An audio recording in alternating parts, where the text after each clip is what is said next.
Firstly, students, good evening everyone. I myself Karan sir, owner founder at Astaganesh classes. હવે અહીંયા આપણે જે અત્યારે ટોપિક કરી રહ્યા છે બિઝનેસ લો કરી રહ્યા છે તો બિઝનેસ લો એક one of the toughest subject ever કહેવાય છે. તમે અત્યાર સુધીમાં એફએમ ભણ્યા હશો, બરાબર? તમે મારા હિસાબથી બીજા પણ અધર સબ્જેક્ટ્સ પણ સારા એવા કન્સિડર કર્યા હશે, જેમ કે એડવાન્સ અકાઉન્ટ છે ને બધા. પણ એની અંદર લો એ એક બહુ ઇમ્પોર્ટન્ટ કોન્સેપ્ટ છે થિયોરેટિકલી, બરાબર? લોની જ્યારે થિયોરી આપણે કરતા હોઈએ છીએ તો એક ડિફરન્ટ જ છે. દરેક વસ્તુ જ્યારે આપણે પ્રિસાઇઝ વેમાં કરીએ છીએ, બરાબર, anything we will do in a precise manner, તો એ લો બને છે.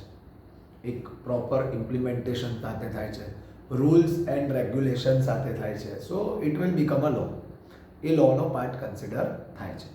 તો બિઝનેસ લોમાં સૌથી ઇમ્પોર્ટન્ટ અને પ્રાયોરિટાઇઝ કન્ડિશન્સ છે કે જે તમને બિઝનેસ કરતી વખતે કયા કયા લોઝ, રૂલ્સ, રેગ્યુલેશન્સને ફોલો થાય છે એ દરેક વસ્તુ તમને સમજાવવામાં આવશે.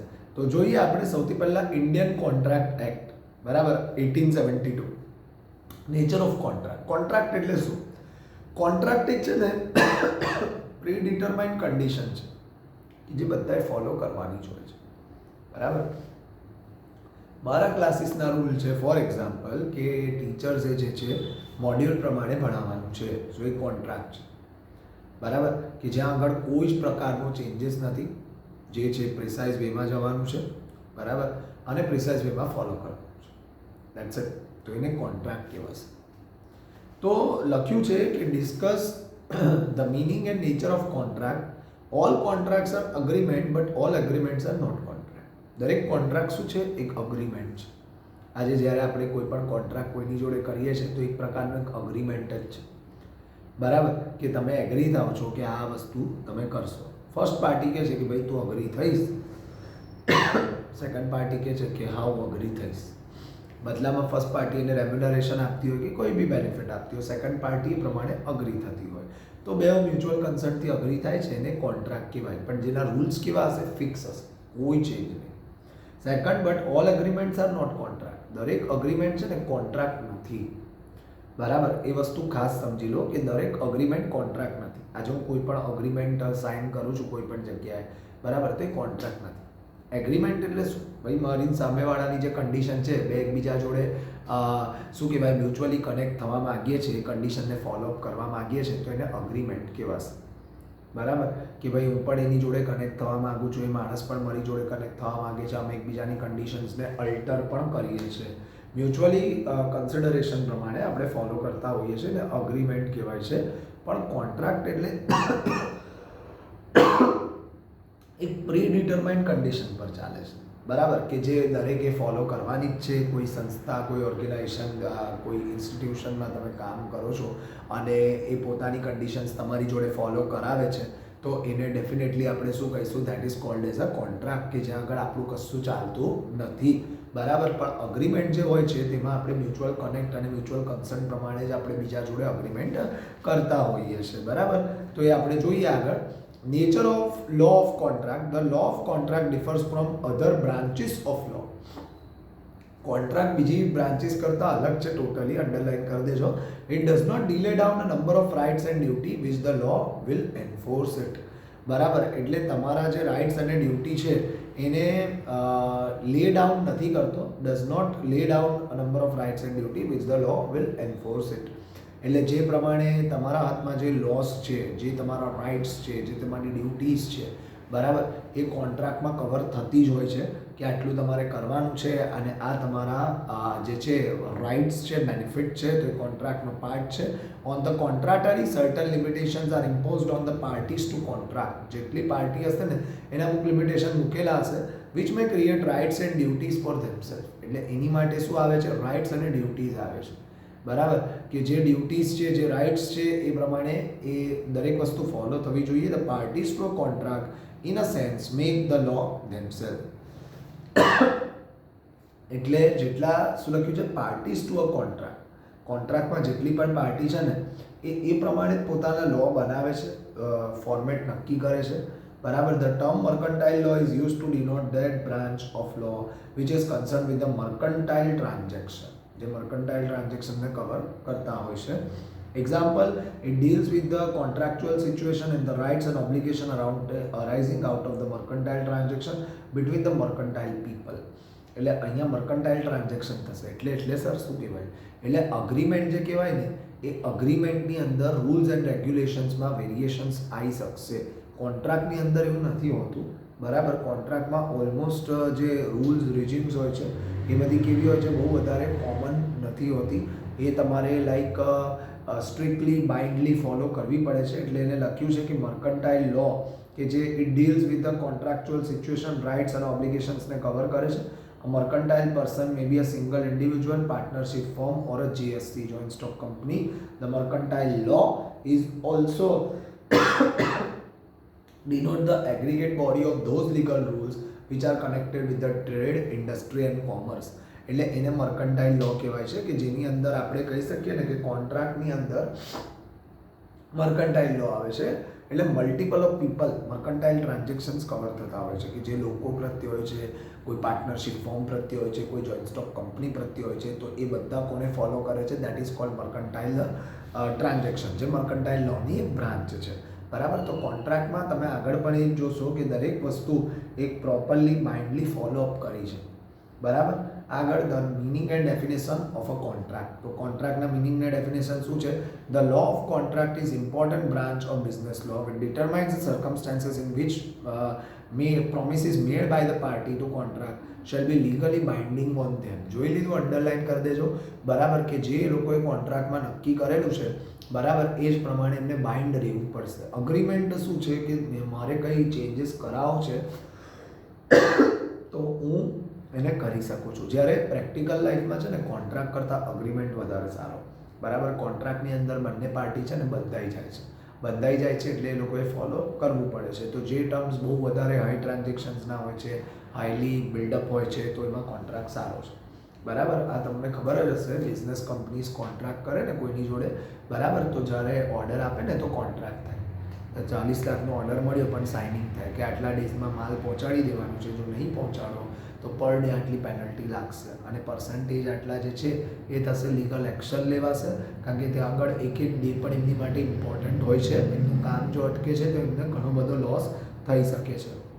એટલે બિઝનેસની અંદર શું છે, જે હાઈ સ્કેલ પ્લેયર્સ છે એ લોકો તો એમની એક મિનિટનો બેસ્ટ યુટિલાઇઝેશન કરે છે. એટલે એ લોકો આ રીતે કોન્ટ્રાક્ટ કરતા હોય છે. તમે લાઈક 40 લાખનો કોન્ટ્રાક્ટ કર્યો, 60 દિવસમાં ગુડ્સ રેડી કરવાના છે તમારે, તો એ પ્રમાણે સાઇન થાય તમારી કોન્ટ્રાક્ટ પર. અને કોન્ટ્રાક્ટ પર સાઇન થાય તો એ કન્ડિશન્સ પ્રમાણે તમે બાઇન્ડઅપ છો. જેટલું તમે ડિલે કરશો એ પ્રમાણે તમારે પેનલ્ટી ભરવાની આવશે, બરાબર. તો મોટી કંપનીઝમાં તો આ રીતે વર્ક હોય છે. That's a good thing. જે લોકો સારું કરતા હોય છે એમને ગુડ ઓપોર્ચ્યુનિટી અને ચાન્સ મળી શકે છે, બરાબર. આફ્ટરવર્ડ્સ લેટ્સ સી ધ ફર્ધર.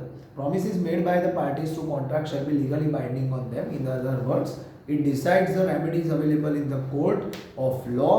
અને એની જોડે શું લખે છે? Court of law against a person who fails to perform this part of duty or obligation. It affects the all of us in a one way or the other, બરાબર. એટલે સામે જે person હોય છે ને કોર્ટ ઓફ લોમાં શું થાય છે, બરાબર, બાઇન્ડ થવું પડે છે. જો કદાચ એ અગ્રીમેન્ટ પ્રમાણે કામ નથી કરતો, કોન્ટ્રાક્ટ પ્રમાણે, તો કોર્ટ ઓફ લોમાં એને બાઇન્ડ થવું પડે છે. However, it is particularly important for those people who are engaged in the trade, commerce and industry.